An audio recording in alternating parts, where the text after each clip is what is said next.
Engine start.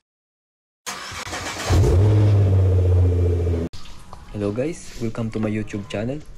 So today ay magre-review na naman ako ng isang product na Xiaomi battery jumper starter ng kotse.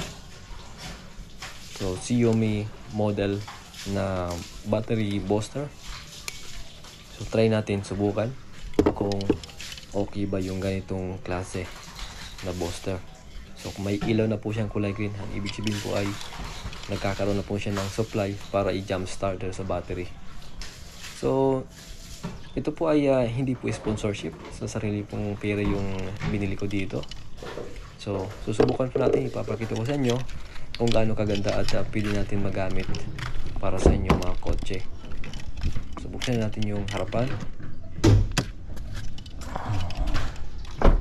Tapos ito po ay napakaliit lang, parang power bank lang po yung kalaki. Kaya magagamit natin kahit sa cellphone. Pwede pong gawin power bank.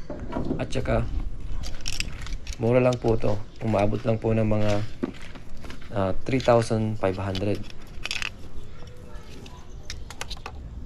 So positive po muna yung unahin natin.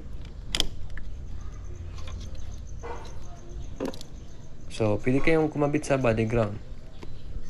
So hindi po siya magkakaroon ng spark kasi power bank po yan. So ang ginawa ko po, yung power bank po kasi medyo okay i-connect pag nag-jump starter kaysa battery sa battery. So kaya nilagay ko na lang sa terminal. Okay?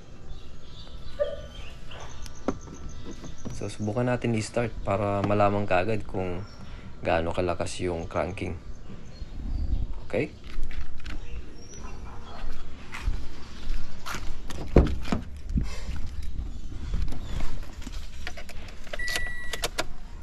So ito po ay Vios na, Toyota Vios 2003 model.